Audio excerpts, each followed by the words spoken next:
बच्चों लोग, आज की क्लास में लोग टॉपिक कवर करने वाले हैं नोड्स के बारे में। नोड्स क्या होता है, ठीक है।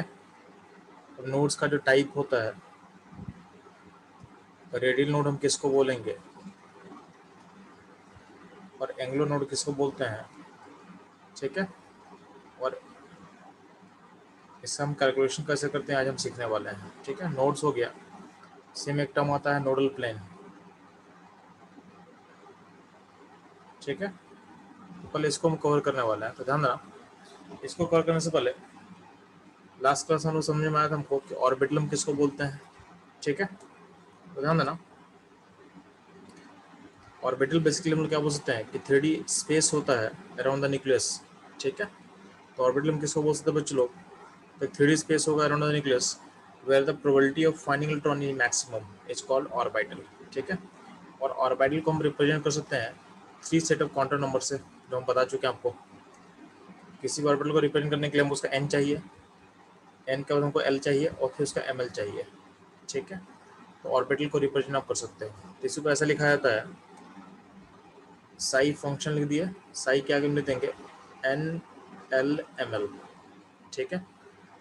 तो किसी भी ऑर्बिटल को हम साई से रिप्रेजेंट कर सकते हैं, उसके आगे हम NL-ML का वैल्यू लिखते हैं। फॉर एग्जांपल, अगर हम बोल रहे हैं कि साई इस फंक्शन के पास हम लिख रहे हैं 3, 2, 1, यानी हम बात कर रहे हैं किसका, तो थर्ड सेल का अगर 2 है, ठीक है, 2 है, इसका मतलब क्या होगा, आपका डी ऑर्बिटल होगा, यानी कहीं नहीं कम 3D ऑर्बिटल का बात कर रहे हैं, ठीक है।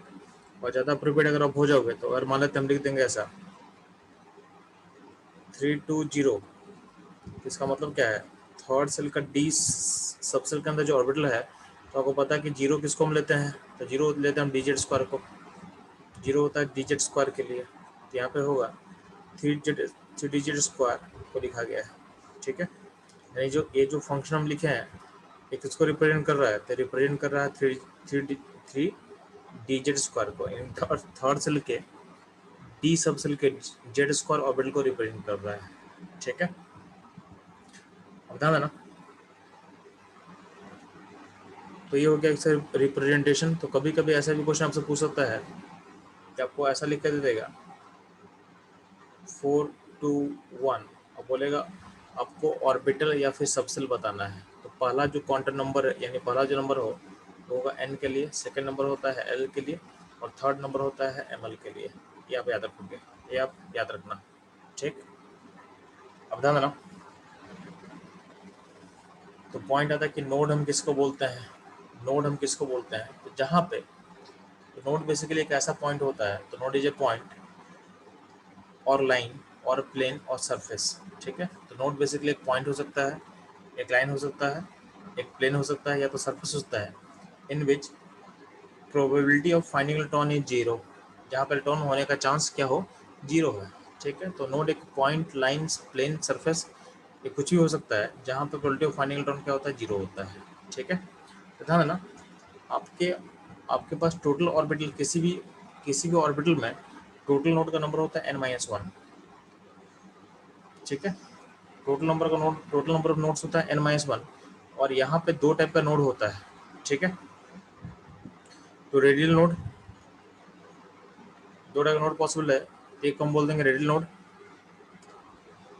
या फिर स्फेरिकल नोड या तो नोडल सरफेस, ठीक है। इसे रिपीट कर रहा हूँ, या तो इसको बोल सकते हो रेडियल नोड, स्फेरिकल नोड या फिर नोडल सरफेस, ठीक है। ये हो गया फर्स्ट टाइप। सेकेंड टाइप को हम क्या बोल रहे हैं, एंगुलर नोड या फिर नोडल प्लेन, नोडल प्लेन, ठीक है। अब ध्यान रखना, तो टोटल नोड के लिए फॉर्मूला क्या बोला गया है, n-1, क्या बोला गया है, n-1, ठीक। और यहाँ पे रेडियल नोड का मतलब क्या होता है, तो रेडियल नोड का जो फॉर्मूला होता है उसको बोला गया है n-l-1, यानी n-l-1, ये फॉर्मूला होता है आपके रेडियल नोड्स के लिए, ठीक है। जो एंगुलर नोड ये नोडल प्लेन होता है उसके लिए फॉर्मूला हो रखा गया है, उसको बोला गया है एल, ठीक है।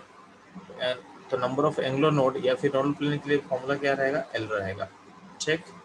आपको पता है कि आपका जो इलेक्ट्रॉन डेंसिटी है न्यूक्लियस में भी जीरो होता है, न्यूक्लियस में इलेक्ट्रॉन कभी नहीं रहता है, ठीक है। तो न्यूक्लियस में इलेक्ट्रॉन डेंसिटी क्या होगा, जीरो होगा। और अगर हम किसी एटम से इनफाइनाइट डिस्टेंस चले जाए, मतलब डिस्टेंस को अगर इनफाइनाइट कर दें, तो भी क्या होगा, तो भी आपका जो इलेक्ट्रॉन डेंसिटी हो जाएगा जीरो हो जाएगा। तो न्यूक्लियस में और इनफाइनाइट डिस्टेंस दूर में जो इलेक्ट्रॉन डेंसिटी जीरो होता है उसको हम नोड कंसिडर नहीं करते हैं, यानी वो मेरे नोड नहीं कहलाएगा। तो ये ध्यान रखना, तो न्यूक्लियस और इन्फिनिटी को आप नोड की तरह काउंट नहीं करोगे, ठीक है। ये आप ध्यान दोगे। तो बेसिकली नोड का फॉर्मूला, नोड किसको बोलते हैं आपको समझ में आ चुका है। अब ध्यान देना, अगर हम किसी फंक्शन का बात करते हैं, ठीक है, तो हम लोग बात करते हैं हमेशा, चूंकि 3D का फंक्शन है तो आप लोग पढ़ चुके हो गए, 3D में आप लोग कार्टेशियन कोऑर्डिनेट सिस्टम पढ़े हो, ठीक है। तो जब भी कोई 3D का फंक्शन होगा तो किस पे डिपेंड करेगा, तो आपके एक्स वाई जेड पे डिपेंड करता है, ठीक है, आपके एक्स वाई जेड पे डिपेंड करता है, ठीक है। तो कोई अगर मानता है कि साई फंक्शन है, ये डिपेंड करेगा किस में, एक्स वाई जेड में डिपेंड करेगा, ठीक। अब ध्यान देना, अगर आप लोग वेक्टर पढ़े होगे तो वेक्टर में ध्यान देना, वेक्टर में अगर यहाँ पे y यहाँ पे x है और एक पॉइंट हम मार्क करते हैं, यहाँ पे एक p पॉइंट मार्क करते हैं, और p पॉइंट का ओरिजिन से डिस्टेंस अगर r है और a एंगल बना रहा है थीटा विथ x एक्सिस, तो आप x को रिप्लेस कर सकते हो, आप x के बदले क्या पुट कर सकते हो, r cos थीटा, यानी r cos थीटा क्या हो जाएगा, x हो जाएगा। और इसका y जो होगा, y को आप क्या ले सकते हो, तो y ले सकते हो r sin थीटा। यानी हम बेसिकली क्या बताना चाह रहे हैं, आप r और थीटा के टर्म में एक्स वाई को लिख सकते हो, ठीक है। यानी हम जो एक्स वाई जो कोऑर्डिनेट सिस्टम है उसको r और थीटा के टर्म में हम उसको रिप्लेस कर सकते हैं, उसको हम रिप्लेस कर सकते हैं, ठीक है।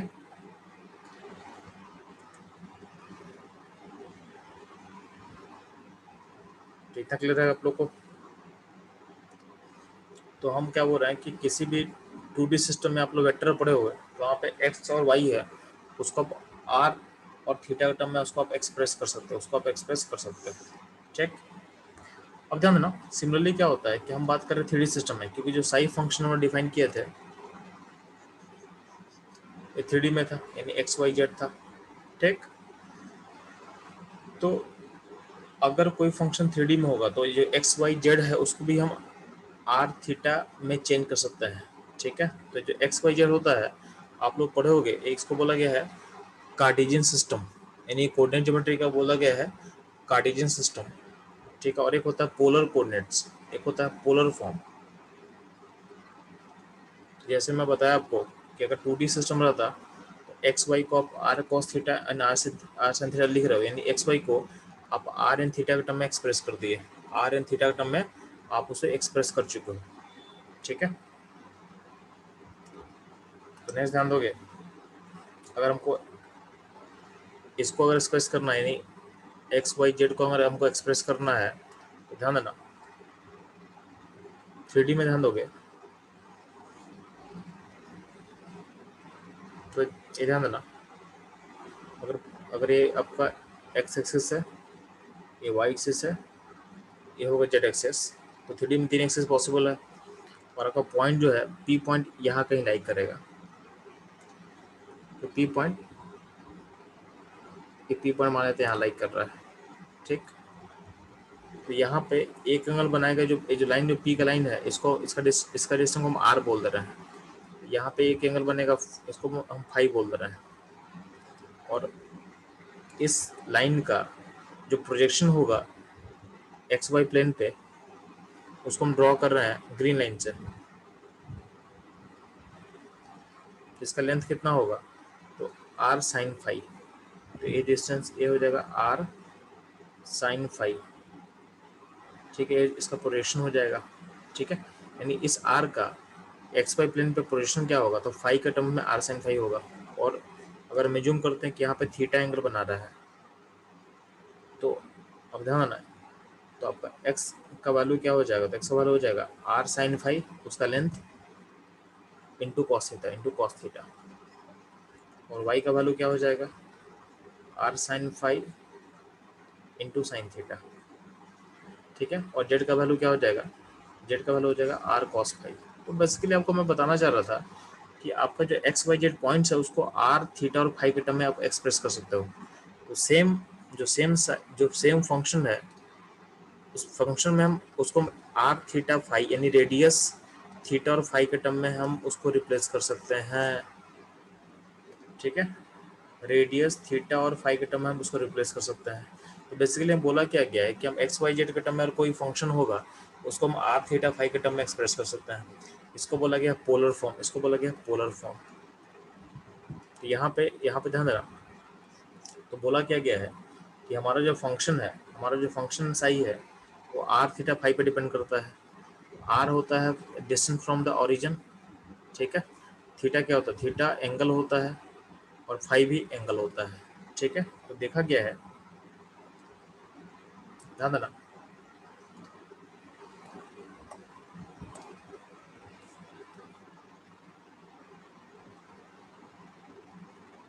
तो बोला क्या गया है कि आपका जो फंक्शन जो साई होता है ना, उस फंक्शन को आप 3 पार्ट में ब्रेक कर सकते हो।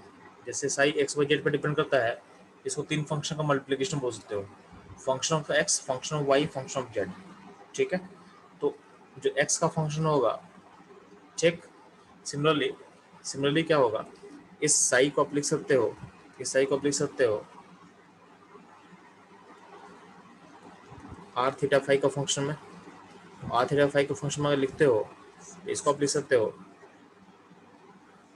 Function of r, function of theta, function of phi, ठीक है। यानी पोलर फॉर्म में लिखेंगे तो इसको 3 पार्ट में हम एक्सप्रेस कर सकते हैं। जो फंक्शन से डिपेंड करे रेडियस पे उसको बोला गया रेडियल फंक्शन बोला गया है।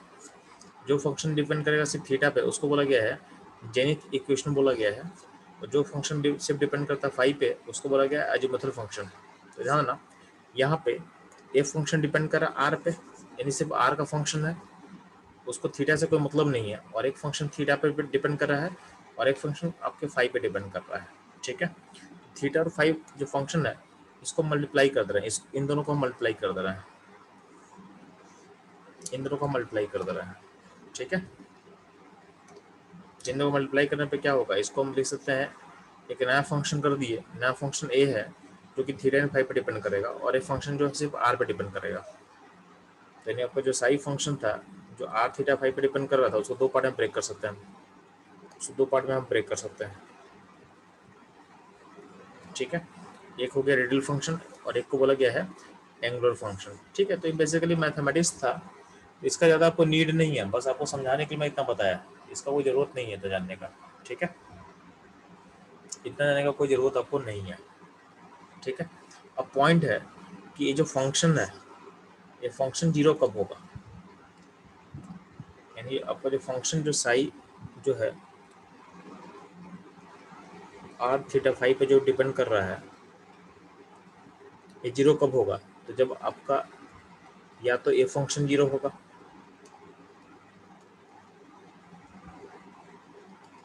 तो जो ध्यान देना,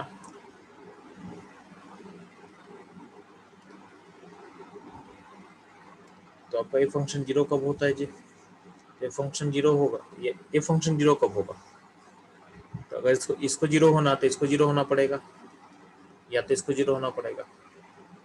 मतलब अगर आपके टोटल फंक्शन को जीरो होना है तो या तो इसको जीरो करोगे, ठीक है। ये जब जीरो होगा तो उसको बोलते हैं रेडियल नोड, जब रेडियल फंक्शन जीरो होगा तो उसको बोलते हैं रेडियल नोड। और इसका फॉर्मूला क्या था आपके पास, n minus L minus one. और जब एंगुलर फंक्शन जीरो होगा तो उसको बोला गया है एंगुलर नोड, और इसका वैल्यू होता है l, ठीक। और जब a जीरो होता है इसको बोला गया टोटल नोड। टोटल नोड कैसे निकालेंगे जी, तो दोनों को जोड़ लो, दोनों को जोड़ लो, इन दोनों को ऐड कर लो, एंगुलर प्लस रेडियल, तो कितना आ जाएगा, ये वैल्यू आ जाएगा n माइनस वन आ जाएगा, ठीक है। तो इस तरीके से आप नोड का कैलकुलेशन करते हो जी, बात समझ में आया। तो देखो इस फॉर्मूला को अप्लाई कैसे करते हैं, तो बेसिकली ये फॉर्मूला इंपॉर्टेंट आपके लिए है, बेसिकली ये फॉर्मूला इंपॉर्टेंट है। आपसे पूछेगा कि नोड कैसे निकालते हैं, तो ध्यान देना नोड का दो टाइप था, एक था रेडियल नोड और एक था एंगुलर नोड, ठीक है। तो आपसे पूछेगा यहाँ पे हम ऑर्बिटल लिख रहे हैं आपके लिए, उसका रेडियल नोड आपको निकालना है। इसका फॉर्मूला क्या होता है जी आपके लिए, n minus L minus one. Angular node का फॉर्मूला क्या होता है, ये फॉर्मूला होता है L। और टोटल नोड का फॉर्मूला क्या होगा जी, एक सेकेंड, तो इसको अरेंज कर लेते हैं हम लोग। एंगुलर नोड का फॉर्मूला क्या होगा आपके लिए, L। और टोटल नोड का फॉर्मूला क्या होगा आपके लिए, तो दोनों को ऐड कर दे तो क्या होगा, n माइनस वन। ठीक है, अगर मान लेते हैं क्वेश्चन दिया जाए 1s 2s, ठीक है, 3s 4s, फिर 2p 3p 4p 5p, फिर 3d 4d, फिर 4f 5f। इन सारे का आपको पता करना है, सारा टाइप का नोट्स। ध्यान देना 1s का n कितना है, n है 1, और l कितना 0 है। तो रेडियल नोड का फॉर्मूला क्या होगा, n minus L minus one. तो इसका आंसर क्या होगा, n में 1 होगा, l में 0 होगा, माइनस 1 तो क्या 0 हो जाएगा। और आपका s का, आपके s का l कितना होता है, s का l होता है 0, यानी एंगुलर नोड 0 होगा। दोनों का सम कर दे तो भी होगा 0, यानी 1s में सारा टाइप का नोड 0 होगा। 2s में बात करते हैं तो 2s में क्या होगा, 2s का चूंकि l 0 होता है ना, तो आपका s का l 0 होता है, तो s कहीं का भी होगा, उसका एंगुलर नोड का वैल्यू क्या होगा, 0 होगा। ठीक है, 3s का भी क्या होगा, 0 ही रहेगा, क्योंकि s का l 0 है तो हमेशा उसका एंगुलर नोड 0 होगा। 4s का भी क्या होगा, 0 होगा। रेडियल नोड का हम बात कर रहे हैं तो 2s में क्या होगा, तो n minus L minus one करेंगे तो ये हो जाएगा 1, ये हो जाएगा 2, ये हो जाएगा 3। ठीक है, और टोटल नोड का बात करें तो दोनों को ऐड कर दो, या फिर n आपको पता है तो n माइनस माइनस वन कर दो, या तो दोनों को रेडियल प्लस एंगुलर को जोड़ेंगे तो टोटल मिल जाएगा, या फिर n माइनस वन कर देंगे तो आंसर क्या हो जाएगा इसका, 1 2 3। ठीक है, क्या हो जाएगा एस के बारे में। अब बात करते हैं पी का, तो पी का एल कितना होता है, तो पी का एल होता है 1। अब 2p में क्या होता है, 2p में अगर बात करते हैं रेडियल नोड का, तो n minus L minus one कितना 0 हो जाएगा। और एंगुलर नोड कितना होगा, तो पी का, तो देखो 2p में एल कितना है, पी का एल कितना होता है 1 होता है, तो एंगुलर नोड का वैल्यू होगा 1। दोनों को जोड़ दो तो आपका टोटल नोड कितना हो जाएगा 1। 3p में कितना होगा, 3p में रेडियल नोड का वैल्यू हो जाएगा 1, और एंगुलर का वैल्यू भी हो जाएगा 1। दोनों को जोड़ दो तो हो जाएगा 2। 4p में क्या होगा, 2 1 हो जाएगा 3। 5p में क्या होगा, तो यहाँ जो 3 यहाँ पे हो जाएगा 1, और टोटल हो जाएगा 4। ठीक है, तो p के सारे ऑर्बिटल के टाइप का नोड आपको क्लियर हो चुका है। ठीक, हम बात करते हैं डी में, तो ध्यान देना 3D में ध्यान दोगे तो इसका 3D डी का एल कितना होता है, डी का एल होता है 2, n minus L minus one कर देंगे। 3D में रेडियल नोड होगा 0, और एंगुलर नोड होगा 2। टोटल नोड कितना होगा, दोनों को जोड़ दो या फिर n माइनस वन कर दो तो भी आंसर आ जाएगा। तो आंसर हो जाएगा 2। 4D में क्या होगा, रेडियल 1 होगा, एंगुलर क्या होगा 2 होगा, टोटल कितना होगा 3 होगा। 4f में अगर बात करते हैं तो 4f में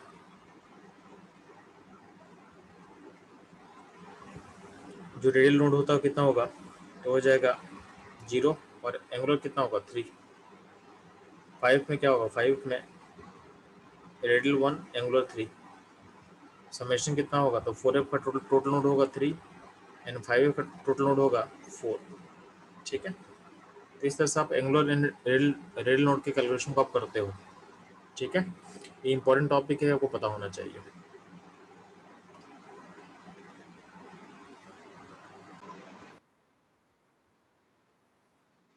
जो ध्यान देना, आपका जो रेडियल नोड होता है उसी को हम बोलते हैं स्फेरिकल नोड। ये इंपॉर्टेंट पॉइंट आपको याद रखना है। ठीक है, अब ध्यान देना, जब नोड कैलकुलेशन आप लोग क्लियर हो चुका है, आप एक पॉइंट याद रखना, आपका जो अगर बोलते हैं कि मेरे पास कोई फंक्शन अगर है जो एन एल और एम एल पर डिपेंड कर रहा है, तो इसका दो पार्ट होता है, एक होता है रेडियल पार्ट, तो जो रेडियल पार्ट होता है डिपेंड करता है एन एन एल एल पर डिपेंड करता है, और इसका एक एंगुलर पार्ट होता है जो थीटा फाइव पर डिपेंड कर रहा है, उस पर कौन सा क्वांटम नंबर यूज होगा, तो उसमें बोला गया है उसमें l n m l use होगा।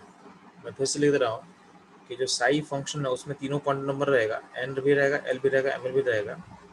फिर जो आपका रेडियल फंक्शन है उसमें सिर्फ रहेगा एन एन एल, और आपका जो एंगुलर फंक्शन है उसमें सिर्फ रहेगा एल एन एम एल रहेगा। ठीक है, ये ध्यान रखना। कभी कभी ऐसा पूछ सकता है कि कौन कौन सा क्वांटम नंबर पे एंगुलर फंक्शन डिपेंड करता है, या किस किस क्वांटम नंबर पे आपका रेडियल फंक्शन डिपेंड करता है, तो आप बता दोगे। ठीक है, ये ध्यान रखना आप लोग। नेक्स्ट ध्यान दोगे,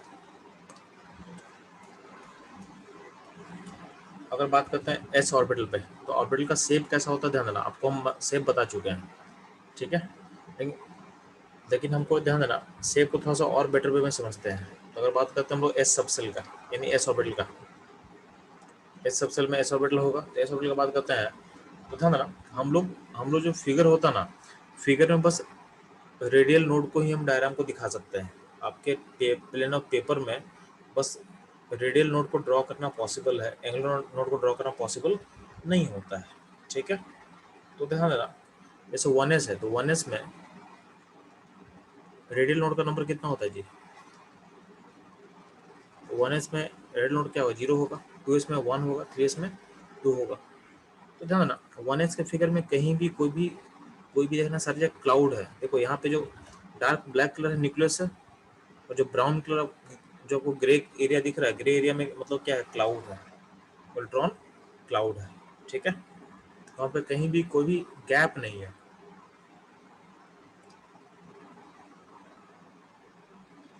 अब 2s का फिगर देखो, तो 2s में कितना रेडियल नोड होता है जी? तो एक रेडियल नोड होता है। तो 2s में देखना, तो यहाँ पे डेंसिटी आपको दिख रहा हो और यहाँ पे डेंसिटी आपको दिख रहा हो, बीच में एक वाइट कलर का एक ब्लैंक एरिया है, ठीक है, जिसको हम बोलते हैं नोड। अब चूंकि हम क्या बोल रहे हैं, नोड कैसा है? ये नोड रेडियल नोड है, तो ये क्या होगा, बस आपके न्यूक्लियस से आर डिस्टेंस पे नोड ऑकर करेगा, तो इसको थीटा से कोई मतलब नहीं है, तो बस ये आर डिस्टेंस पे स्फेरिकल नोड की तरह एक्ट कर रहा है आपके लिए। तो बीच में एक ऐसा वॉल्यूम आपको दिख रहा है जहाँ पे डेंसिटी 0 है, उसको बोल रहे हैं हम नोड। तो 2s में एक नोड होगा जिसको आप ऐसे दिखाओगे। ठीक है, 3s में दो रेडियल नोड होगा जिसको आपको दिखाना है इस तरीके से। तो दो जगह वाइट स्पेस है जो आप नोड की तरफ दिखा सकते हो। ठीक है,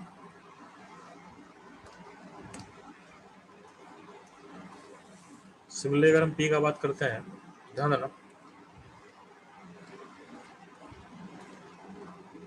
आपको मैं दिखा रहा हूँ पी और डी कैसे होगा। ध्यान ध्यान देना पे, ये 1s का फिगर था, 2s 3s समझ में आ गया।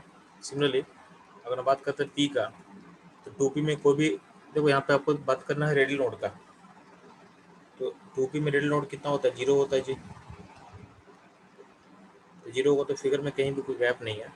3p में रेडियल नोड कितना होता है? 1 होता है, और 4p में 2 होता है। तो देखो यहाँ पे उसके फिगर के पैरेलल ही गैप दिखाया गया है। तो पी का फिगर ऐसा होता है डबल शेप का, तो उसमें देखो एक वाइट कलर का एक लेयर ब्लैंक दिखाया होगा जहाँ पे आपका कोई भी डेंसिटी अवेलेबल नहीं है। तो ये बेसिकली क्या है, आपके ओरिजिन से आर डिस्टेंस पे है, यानी ये स्फेरिकल है। ठीक है, बाकी एरिया को हम दिखा, बाकी एरिया में डेंसिटी नहीं है, उसको आप कनेक्ट करोगे तो इसका नेचर भी स्फेरिकल आ जाएगा आपको, क्योंकि बाकी एरिया में ऐसे डेंसिटी था भी नहीं तो उसको दिखाने को जरूरत नहीं था, और दिखाओ तो आपका फिगर ऐसा बन जाएगा, यानी स्फेरिकल शेप का बनेगा। सिमिलरली अब 4p का बात करते हो तो उसमें दो नोड है, तो यहाँ पे दो जगह व्हाइट लेयर आपको दिख रहा होगा, तो इसको भी अगर कनेक्ट करते हो ऊपर, तो ये बेसिकली स्फेरिकल शेप का ही है। ठीक है, तो किस नोड का हम बात कर रहे हैं, तो आपके जो फिगर में हम लोग रेडियल नोड को दिखाना हमारे लिए आसान होता है, तो उसको दिखाया गया है। समझ में आया। सिमिलरली बात करते हैं डी का, तो 3D का फिगर में कोई भी रेडियल नोड नहीं होता है, और 3D में ऐसा होता है। 4D में क्या हो, 4D में 1 होता है, जिसको दिखाया हुआ आपके ये वाइट रंग का एक लेयर दिखाया होगा, ठीक है। तो 4D मतलब सेम डायग्राम में बीच में एक गैप हो जाएगा, बीच में एक गैप हो जाएगा, स्फेरिकल गैप हो जाएगा, ठीक। तो इस तरीके से आप 3D 4D 2P 3P का फिगर को आप ड्रॉ कर सकते हो यूज, और उसमें रेडियल नोड को हम दिखा सकते हैं। एंगुलर नोड को दिखाना पॉसिबल नहीं है आपके डायग्राम में, एंगुलर नोड को दिखाना पॉसिबल नहीं है, इसलिए उसको दिखाएंगे नहीं, इसलिए उसको हम दिखाएंगे नहीं, ठीक है। तो ये ध्यान देना आप लोग,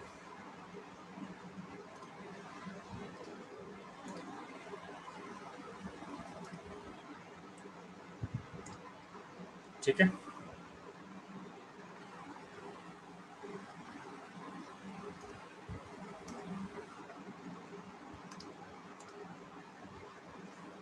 एक कॉन्सेप्ट होता है नोडल प्लेन का, एक कॉन्सेप्ट होता है नोडल प्लेन का, तो ध्यान देना।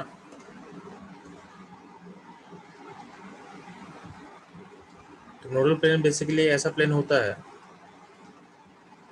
जहाँ पे इलेक्ट्रॉन डेंसिटी क्या हो, जीरो हो। Plane on which electron density क्या होगा, जीरो होगा। Plane on which electron density zero, उसको बोला गया है नोडल प्लेन।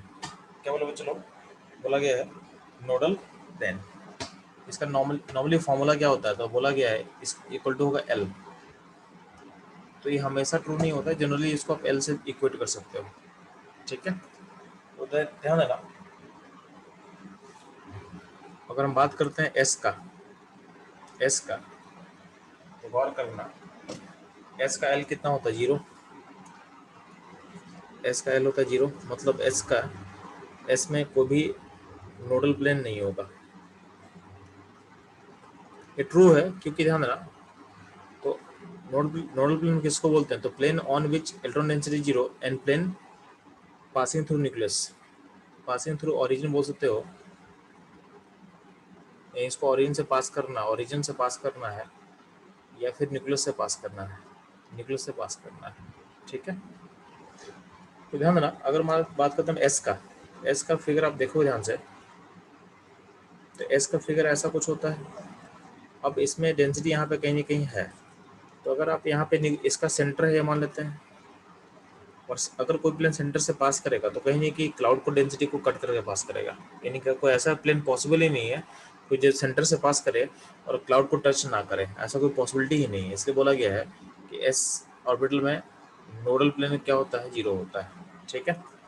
बात करते हैं पी का, पी में ध्यान देना, एक होता है पी एक्स, एक होता है पी वाई, और एक होता है पी जेड। इन सारे केस में ध्यान देना, अगर ऐसा कोई प्लेन पास करे, ऐसा कोई प्लेन पास करे, तो इस प्लेन में डेंसिटी जीरो होगा, यहाँ डेंसिटी जीरो होगा, और यहाँ पे डेंसिटी जीरो कैसा होगा, तो जो आपका एक्स वाई प्लेन है उसमें डेंसिटी अवेलेबल नहीं है, नो डेंसिटी है। तो अगर बात करते हैं पी एक्स में, तो पी एक्स में वाई जेड प्लेन होगा, जहाँ पर डेंसिटी क्या होगा, जीरो होगा। और बात करते हैं पी वाई का, तो पी वाई में एक्स जेड प्लेन होगा, जिसमें डेंसिटी क्या होगा, जीरो होगा। और पी जेड में आपका जो एक्स वाई प्लेन होगा उसमें डेंसिटी क्या होगा, जीरो होगा, ठीक है। डेंसिटी क्या होगा, जीरो होगा। तो सारे केस में हम एक एक प्लेन हम आइडेंटिफाई कर सकते हैं जहाँ पे डेंसिटी क्या हो, जीरो होगा। तो पी का ऐसे भी एल कितना होता है, पी का एल होता है 1। तो हर केस में आपका एक एक नोडल प्लेन आपको दिख रहा है, ठीक है। तो नोडल प्लेन का नंबर कितना होगा, चाहे पी एक्स हो, चाहे पी वाई हो, चाहे पी जेड हो, सारे केस में क्या हो रहा है, 1 1 1 हो रहा है, ठीक है। बात करते हैं डी में, तो डी के अंदर कितना ऑर्बिटल होता है जी, तो डी एक्स वाई होता है, डी वाई जेड होगा, डी जेड एक्स होगा। इन सारे का शेप सिमिलर होता है, इसे एक में हम दिखा दे रहे हैं आपके लिए। तो डी एक्स वाई कैसा होता है, तो एक्स और वाई के बीच में रहेगा, एक्स और वाई के बीच में रहेगा। ठीक है, एक्स वाई के बीच में बना दे रहे फिगर।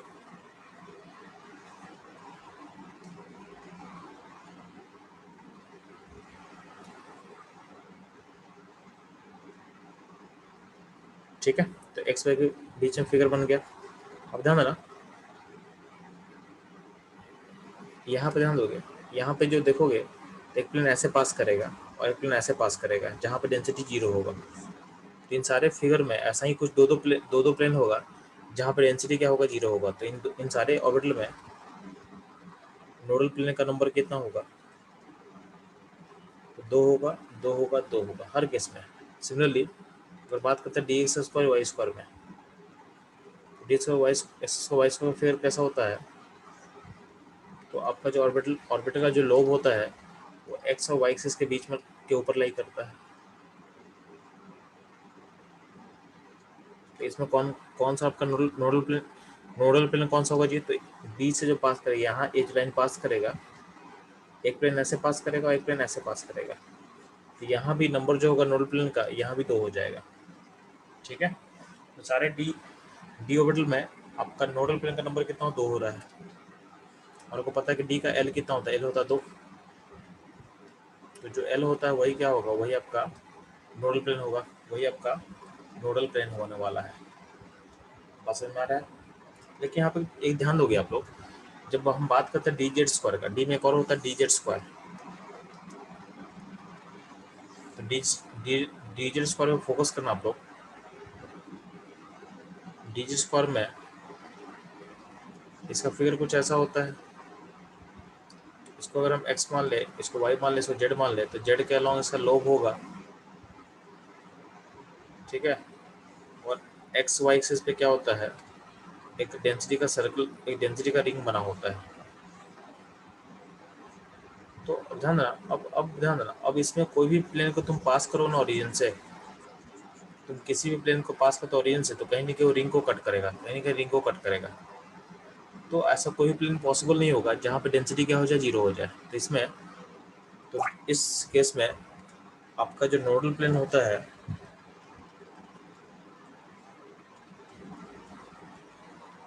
उसका नंबर क्या हो जाएगा, उसका नंबर हो जाएगा 0। यानी डी जेड स्क्वायर में आपका नोडल प्लेन का नंबर कितना होता है, 0 होता है। ये इंपॉर्टेंट चीज़ आपको याद रखना है। ठीक है, यानी कि जो फॉर्मूला है उसे डिवाइड कर रहा है, आपका फॉर्मूला है उसे डिवाइड कर रहा है। हम लोग क्या बोले थे कि नोडल प्लेन का फॉर्मूला होता है एल, एल के बराबर होता है। तो बाकी जगह ट्रू था, बस ये कहाँ पे नहीं ट्रू है, आपका डी जेड स्क्वायर में ट्रू नहीं है। ठीक है, वहाँ पे नोडल प्लेन क्या होता है, 2 होना चाहिए था, बट होता कितना है, 0 होता है। ठीक है,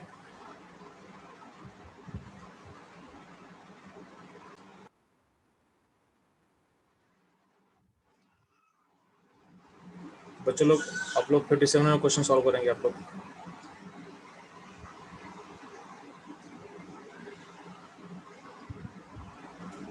क्वेश्चन में क्या बोला हुआ है, in the 6th period the orbital that are filled are. तो 6th पीरियड में कौन कौन सा ऑर्बिटल फिलअप होता है बच्चों लोग, फास्ट बताएंगे।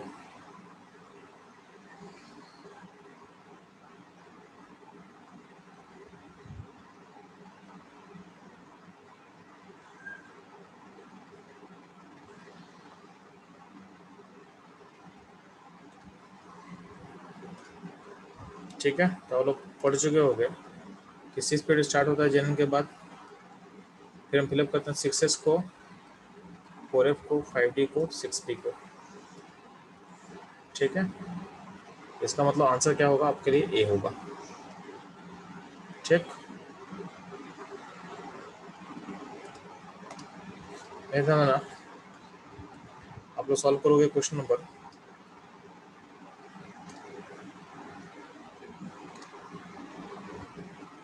58, 59, 60, 61, 66। ठीक है, ये सारा क्वेश्चन हम लोग सॉल्व करेंगे।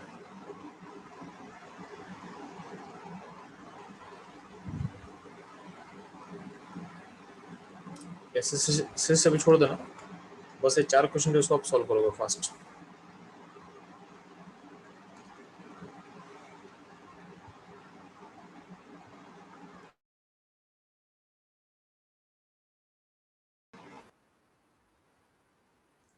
चलो ध्यान देना, आप लोग का आंसर मेरे पास आ चुका है, ऑलमोस्ट सालों का आंसर करेक्ट है। तो 58 का आंसर क्या हुआ जी? The correct statement about the probability density except at the infinite distance from nucleus is. ठीक है। अच्छा 58 नंबर आप लोगों को तो पढ़ाया नहीं गया है, इसको हम लोग बाद में बनाएंगे, एक किसी और टॉपिक से लिंक इसको छोड़ दें अभी के लिए। ठीक है। 59 में क्या बोला गया है? Consider the hypothetical situation that where the azimuthal quantum number L takes value of 0, 1, 2 to n plus 1 where n is the principal quantum number, then the element with the atomic number। ठीक है। तो अगर L 0 से लेकर n plus 1 तक जा सकता है तो element with atomic number 9 is the first alkali metal. कौन सा सही है? 13 है the half filled valence subshell, 8 is the first noble gas, 6 has the 2 6 है 2p वैलेंस सबसेल। ठीक है। फिर 10 का आंसर क्या होगा? चलो ध्यान देना। तो आपके पास क्या होगा? फर्स्ट सेल में जो एल होगा क्या होगा? 0 भी होगा, 1 भी होगा, 2 भी होगा। ठीक है। क्योंकि अगर एन 1 है तो उसमें एल क्या होगा? 0, 1, 2 सब कुछ हो सकता है। ठीक। तो 0 मतलब एस, 1 मतलब पी, टी और 2 मतलब डी। यानी फर्स्ट एन में आपके पास पॉसिबिलिटी क्या होगा? 0 होगा, 1 यानी एस होगा, पी होगा, डी भी होगा।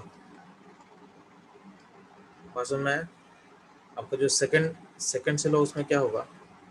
0 होगा, 1 होगा, 2 होगा एंड 3 होगा। ठीक है। यानी सेकंड सेल में क्या होगा? तो फर्स्ट सेल में 1s होगा, 1p होगा और 1d होगा। सेकंड सेल में क्या होगा? 2s, 2p, 2d and 2f होगा। तो बोला गया है कि अल्कली मेटल किसको बोलेंगे? तो आपका जो फिलअप होगा तो 1s1 हाइड्रोजन, 1s2 हीलियम, फिर 1p में 6 एलिमेंट आएगा, फिर यहाँ पे 1s का फिलअप करते हुए 2 इलेक्ट्रॉन यहाँ जाएगा और 6 इलेक्ट्रॉन यहाँ आएगा, और डी में कितना इलेक्ट्रॉन आएगा? 10। ठीक है। डी में कितना पॉसिबल है? 10।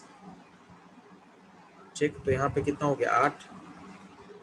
तो कहीं ना कहीं ये 13 जो होगा उसमें D5 होगा। ठीक है। तो 1s2 2p6 3d5, तो 13 है जो हाफ फील्ड वैलेंस सबसेल होगा। तो आपका जो 59 का आंसर होगा वो बी होना चाहिए। क्या होना चाहिए? तो बी होना चाहिए। ठीक। ठीक है। तो 59 का आंसर क्या होगा? चलो बी होगा। ठीक। चलो 60 में क्या बोला बच्चों? 60 में ध्यान देना। The number of subcells associated with the N4 and M2H। N4 और M-2 में कितना सबसेल होगा जी? N4 में जो M2 होने के लिए L2 होना चाहिए, तो L01 को तो लेंगे नहीं, तो L2 को लेंगे और L3 को लेंगे, तो दोनों जगह -2 मिल जाएगा मेरे को। यानी the number of subshell associated with the N4 and M-2, कितना सबसेल होगा जहाँ पे पॉसिबिलिटी है? तो 2 सबसेल होगा। तो 16 का भी आंसर क्या होगा? 2 ही होगा। 60 का आंसर क्या होगा? 2 होगा। The number of orbital associated with the quantum number N5 and ms plus half. ठीक है। तो ms से कोई मतलब तो है नहीं। N5 में टोटल ऑर्बिटल कितना होता है जी? तो n² हो जाएगा। तो इसका 25 होगा आंसर। ठीक है। इसका आंसर 25 होगा। तो 61 का भी आंसर बी होगा। ठीक।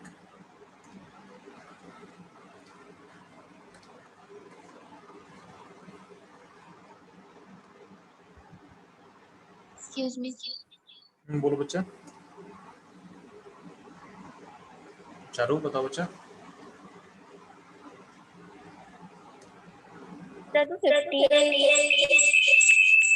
50.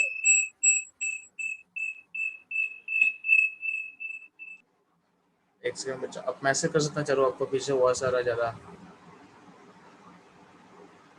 जहाँ चारू बोलो, डाउट क्या बच्चा आपको? चलो 58 नंबर में 8 is the first noble gas, वो नहीं होगा क्या? नहीं, नोबल गैस नहीं होगा। 59 में ना। हाँ 59 में। हाँ, तो चूंकि अब आपका पहला नोबल गैस तो 1:2 हो चुका है ना, हीलियम। अच्छा हाँ। ठीक है, इसलिए ये हाँ ऑप्शन सी नहीं होगा इसलिए। ठीक है, ठीक है सर। बात समझ में आया? हाँ। ठीक, चलो सिंगली बच्चे लोग, आप लोग नेक्स्ट क्वेश्चन सॉल्व करो आप।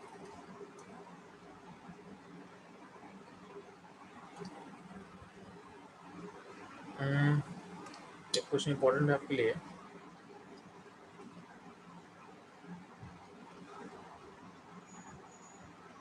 आप क्वेश्चन नंबर सॉल्व करोगे।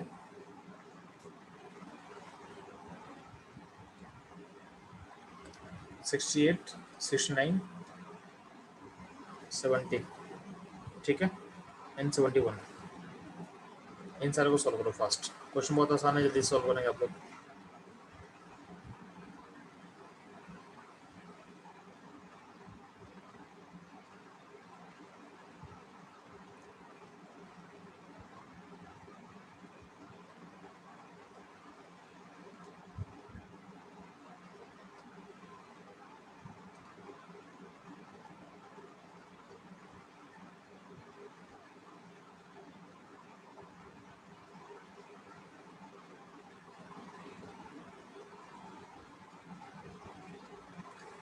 तो 68 का आंसर क्या होगा? चलो 68 का आंसर बी होगा, क्योंकि N5 दिया हुआ है तो उसे N स्क्वायर कर देंगे तो आंसर 25 होगा orbitals.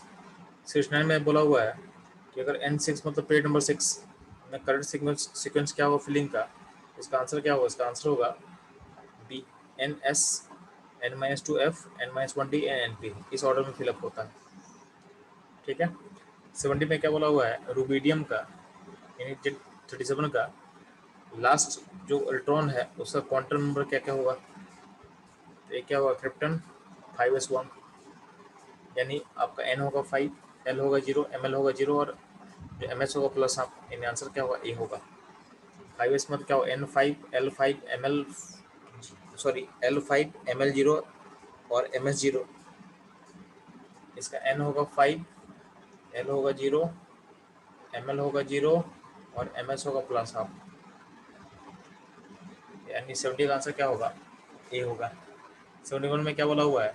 In an atom how many orbitals will have the quantum numbers N3, L2, ML2। इसमें आंसर एक ही होगा। ठीक है, क्योंकि सबसेल फिक्स कर दिए हो और ML फिक्स कर दिए हो तो इसमें एक ही ऑर्बिटल होगा जिसका वैल्यू हो सकता है। ठीक है, तो इसका आंसर क्या होगा? 71 का आंसर होगा 1, यानी सी। ठीक है, इसमें एक ही ऑर्बिटल होगा जिसका एक क्वांटम नंबर बताओ, क्योंकि आप सबसेल भी फिक्स कर दिए हो और ऑर्बिटल भी फिक्स कर दिए हो तो दोनों वैल्यू फिक्स हो गया, मतलब क्या हो गया? ऑर्बिटल का नंबर एक ही होगा। ठीक है,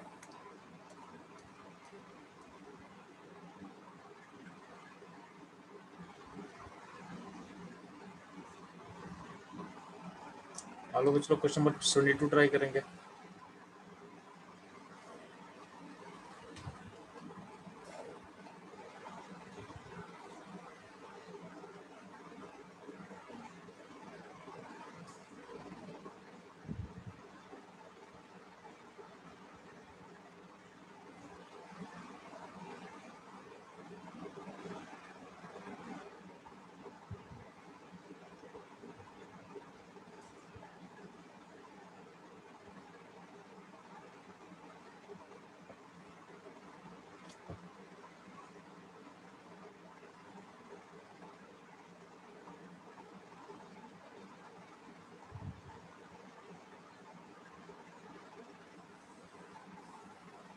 तो N5 में ML1 में कितना इलेक्ट्रॉन होगा जी? तो ML1 कहाँ कहाँ होगा? जब L होगा 1, L होगा 2, L होगा 3, L होगा 4, इन सारे में +1 ML होगा। तो हर ML में दो दो इलेक्ट्रॉन होगा, तो पहले वाले का ऑप्शन 8 होगा। सेकंड वाले में N2 है, L1 है, ML-1 है, MS-। हाँ, इसका मतलब आपका सबसेल फिक्स कर दिया गया, ऑर्बिटल फिक्स कर दिया गया और इलेक्ट्रॉन जो है नीचे वाला फिक्स कर दिया गया, यानी इसमें एक सिंगल इलेक्ट्रॉन होगा। यानी 72 का आंसर क्या होगा? 2 होगा। ठीक है, यानी बी होगा। ठीक है, मैक्सिमम इलेक्ट्रॉन जो होगा उसका आंसर क्या होगा, बी होगा। ठीक,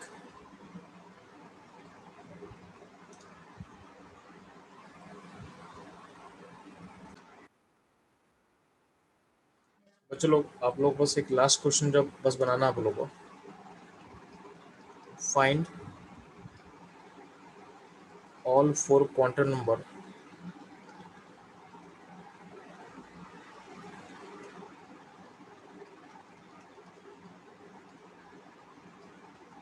ऑफ लास्ट इलेक्ट्रॉन ऑफ,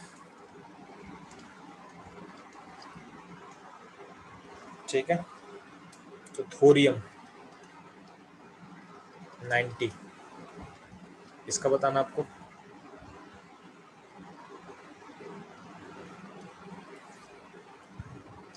एक होता है GD 64, इसका बताना है। ठीक है, जल्दी से फटाफट आंसर देंगे आप लोग। आप लोग बस ये रिमाइंड रखना है कि ये जो थोरियम और GD है, इसके इलेक्ट्रॉनिक कॉन्फ़िगरेशन में कुछ एक्सेप्शन होता है। अगर आपको याद रहेगा तो बनेगा, नहीं तो दिक्कत होगा। ठीक है,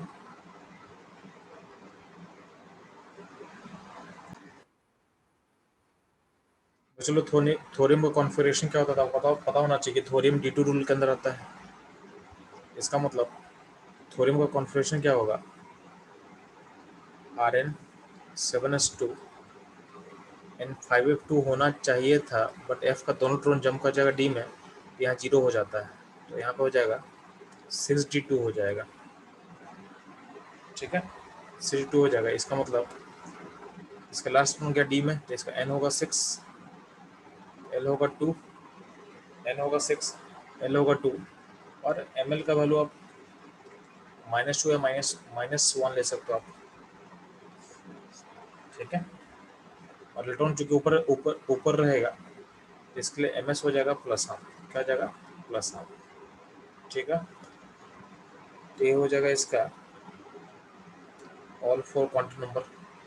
GD में GD का ध्यान देना, तो GD का कॉन्फ़िगरेशन होता है Zn 6s2 4f7 5d1 होता है, तो लास्ट D में जाएगा आपका। इसका N क्या होगा, N होगा 5, L होगा 2, D में गया तो इसका Ml होगा -2, और Ms क्या होगा, Ms होगा +1। ठीक है, ये क्वेश्चन तभी आपसे बनेगा जब आपको कॉन्फ़िगरेशन का एक्सेप्शन याद रहेगा, नहीं तो क्वेश्चन नहीं बनेगा। इसलिए मैं आपको बोला था कि कॉन्फ़िगरेशन का एक्सेप्शन आपको याद कर लेना है। ठीक है,